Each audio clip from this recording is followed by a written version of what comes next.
YSR Congress party Nellore rural నియోజకవర్గ సమన్వయకర్త Anam Vijay Kumar Reddy Nellore rural నియోజకవర్గంలోని 1వ డివిజన్ కోడూరుపాడు గ్రామం నందు ప్రభుత్వ మెడికల్ కాలేజీల ప్రైవేటీకరణకు వ్యతిరేకంగా వైఎస్ఆర్ కాంగ్రెస్ పార్టీ ఆధ్వర్యంలో రాష్ట్ర స్థాయి నుండి గ్రామ స్థాయి వరకు 45 రోజుల పాటు కోటి సంతకాల సేకరణ కార్యక్రమంలో భాగంగా కోటి సంతకాల ప్రజా ఉద్యమం పోస్టర్లను ఆవిష్కరణ కార్యక్రమాన్ని చేపట్టారు. ఈ కార్యక్రమంలో కార్పొరేటర్లు, రాష్ట్ర కమిటీ సభ్యులు, జిల్లా కమిటీ సభ్యులు, జిల్లా అనుబంధ సంఘాల అధ్యక్షులు, నెల్లూరు నియోజకవర్గ అనుబంధ సంఘాల అధ్యక్షులు, డివిజన్ ఇన్ఛార్జీలు, నెల్లూరు రూరల్ నియోజకవర్గ నాయకులు మరియు కార్యకర్తలు పాల్గొన్నారు. మనం అందరం కూడా ఒక 8 నెలల నుంచి రూరల్ నియోజకవర్గంలోని అన్ని ప్రాంతాలలో కూడా వైఎస్ఆర్ కాంగ్రెస్ పార్టీ క్యాడర్ ని సమాయత్తం చేసుకుని జగన్మోహన్ రెడ్డి గారి ఆదేశాల మేరకు నెల్లూరు రూరల్ ఇన్ఛార్జిగా నేను బాధ్యతలు తీసుకున్న తర్వాత మనకున్నటువంటి 26 మున్సిపల్ వార్డ్స్ కానివ్వండి, అదేవిధంగా 18 పంచాయతీలు ఉన్నటువంటి మన రూరల్ మండలం కానివ్వండి, ప్రతి ఒక్క వైఎస్ఆర్ కాంగ్రెస్ పార్టీ కార్యకర్తని, నాయకుడిని, పార్టీ సేవకు కానివ్వండి, ప్రజల అవసరాలకు నిలబడేదానికి కానివ్వండి, మళ్లీ అందరం కూడా ఒక్కొక్కరు చేతులు కలుపుకుంటూ మనం అందరం కూడా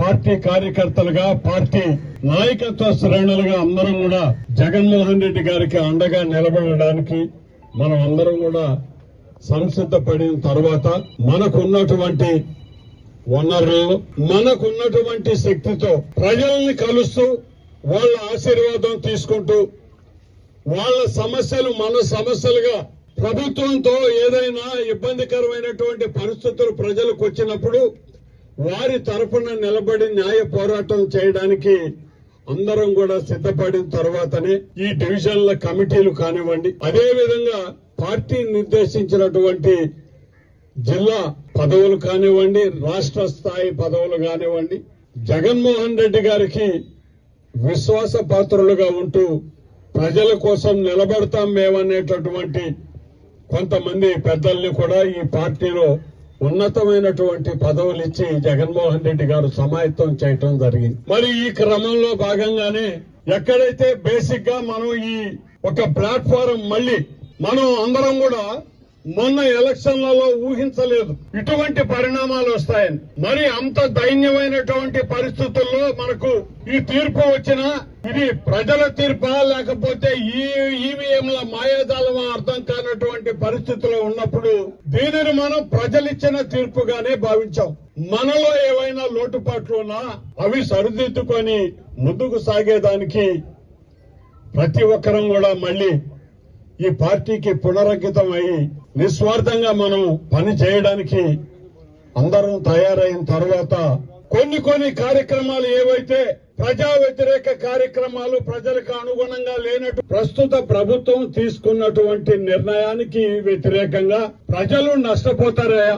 ఆరోగ్యశ్రీ కుంటుపడిపోతుంది, సూపర్ స్పెషాలిటీస్ అన్ని కూడా ప్రైవేటు పరం అయితే ఆ ఖర్చు మామూలు జనం భరించలేని పరిస్థితులు వస్తాయి. వాళ్ళకి వెసులుబాటు కల్పించడానికే 17 మెడికల్ కాలేజీలు ఈ రాష్ట్రంలో జగన్మోహన్ రెడ్డి గారు తీసుకొని వచ్చి ఒక 5 పూర్తి చేసి అడ్మిషన్స్ అయిపోయి కాలేజీలు జరుగుతున్నాయి. మిగతా వివిధ దశల్లో నిర్మాణంలో ఉన్న సంగతి ప్రతి ఒక్కరికి తెలిసినటువంటి విషయం. ఈ కాలేజీలు ఇవన్నీ కూడా కట్టడానికి ఆ రోజు 8,000 చిల్లర కోట్లు అవుతుంది అని చెప్పి జగన్మోహన్ రెడ్డి గారు అంచనా వేసి దాదాపు 3,000 కోట్లు ఆ రోజు వైఎస్ఆర్ కాంగ్రెస్ పార్టీ హయాంలోనే ఖర్చు పెట్టి ప్రతి ఒక్క కాలేజీ ఏదైతే వారు భావించారో 17 అన్ని కూడా గ్రామీణ ప్రాంతాల దగ్గర పెట్టారండి. ఏ పెద్ద సిటీలలోనో లేకపోతే టౌన్ హెడ్ క్వార్టర్స్ లో పెట్టలేదయ్యా ఈ 17.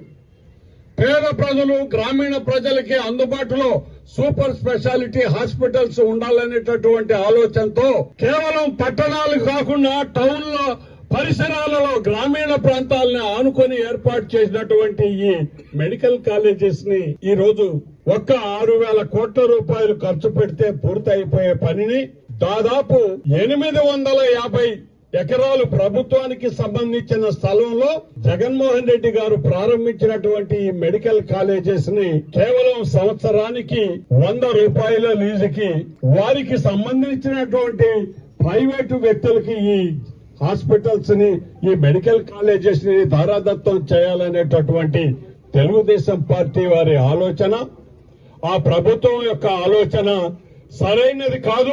దానికి ప్రజలు కూడా సహించరు. ఎందుకంటే ఈ రోజు చూడండి, అన్ని ఆరోగ్యశ్రీ హాస్పిటల్స్ అన్ని కూడా మూతపడిపోయాయి.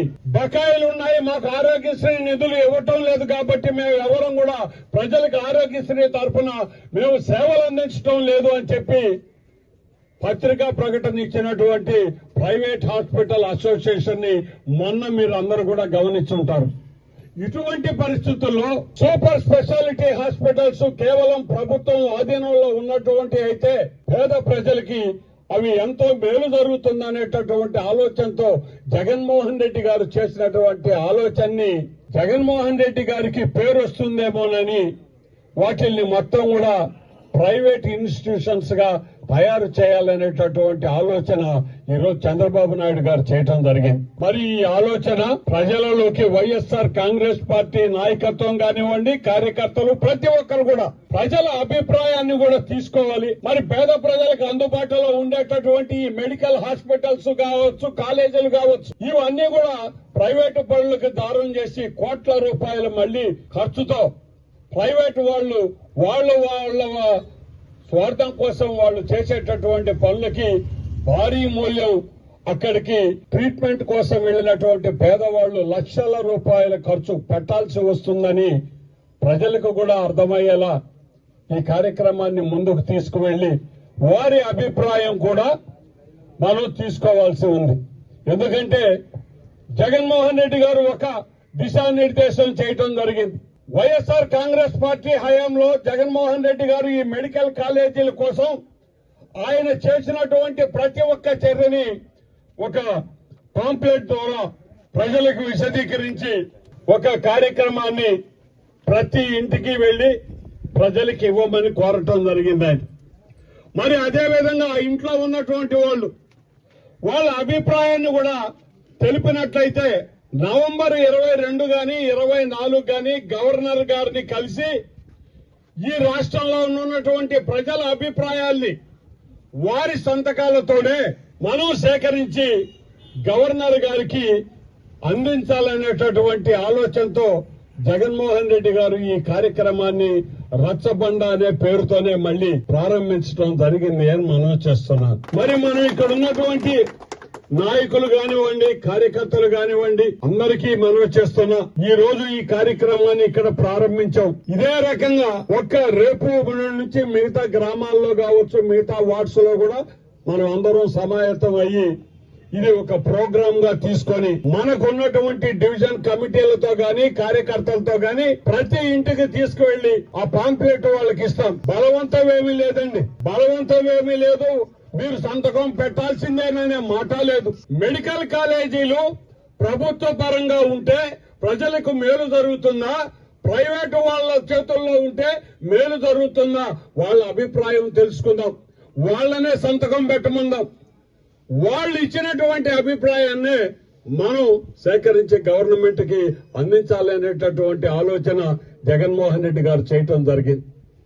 మరి ఈ సందర్భంగానే మన నెల్లూరు రూరల్ నియోజకవర్గానికి సంబంధించి ప్రతి ఒక్క మున్సిపల్ వార్డులు మనకు 26 ఉన్నాయి. అదేవిధంగా ఒక్క రూరల్ మండలంలో 18 పంచాయతీలు ఉన్నాయి. మొత్తం నియోజకవర్గం మీద ఒక 60,000 అభిప్రాయ సేకరణ పత్రాలు మనం తయారు చేసి ప్రజల అభిష్టాన్ని తెలుసుకోవాలనేటటువంటి ఆలోచనతో 60,000 అభిప్రాయ సేకరణ పత్రాలను మనం లక్ష్యంగా పెట్టుకుని ఈ రోజు ఆ కార్యక్రమాన్ని కోడూరుపాడు గ్రామంలో మా సోదరుడు పరమేశ్వర్ రెడ్డి గారి చేతుల మీదుగా ఈ కార్యక్రమాన్ని మనం ప్రారంభిస్తున్నాం. ఒక మంచి ఆలోచన. ఎవరు కూడా ఎవరిని బలవంతం పెట్టేది ఉండదు, అవసరం కూడా లేదు. మనం ఓట్లు అడగటం లేదు, పరాయి వ్యక్తుల్ని ఎవరినన్నా విమర్శించడం లేదు. ప్రభుత్వం తీసుకున్నటువంటి నిర్ణయం మీద ప్రజాభిప్రాయం మాత్రమే అడుగుతున్నాం. ఈ విషయాన్ని ప్రతి ఒక్కరూ గమనించి ఇదే విషయాన్ని ప్రజలకు కూడా మనం మన గ్రామాల్లో అది ఇళ్లకు వెళ్లి మనం చెప్పినట్లయితే వారు ఏ నిర్ణయం ఇస్తారో పూర్తిగా వాళ్ళ స్వతంత్రానికే మనం వదిలేసి ఆ కార్యక్రమాన్ని మనం ఎప్పుడైతే మన నియోజకవర్గంలో మనం నవంబర్ 22 అంటే నవంబర్ 10వ తేదీలోపే ఈ కార్యక్రమాన్ని మనం అందరం కూడా పూర్తి చేసి ఏవైతే మీరందరూ సేకరించారో ఆ అభిప్రాయ పత్రాలను మొత్తం మన జిల్లా పార్టీ నాయకత్వానికి మనం అప్పగిస్తే నవంబర్ 10వ తేదీ గాని 12వ తేదీ గాని జిల్లా పార్టీ నాయకత్వం కూడా ఆ మొత్తం ఈ జిల్లాలో ఉన్నటువంటి 10 నియోజకవర్గాల అభిప్రాయ సేకరణ పత్రాలను మొత్తం కూడా కేంద్ర ప్రాంతంలో మన జగన్మోహన్ రెడ్డి గారి సెంట్రల్ ఆఫీస్ దగ్గర వాళ్ళకి హ్యాండ్ ఓవర్ చేయటం జరుగుతుంది. అదేవిధంగా జగన్మోహన్ రెడ్డి గారు గవర్నర్ తో పర్మిషన్ తీసుకొని వారి అపాయింట్మెంట్ ద్వారా ప్రజల అభిప్రాయం ఇదండి అని చెప్పడానికి ఈ కార్యక్రమాన్ని రూపొందించడం జరిగింది అని చెప్పి మనం చేస్తున్నాం.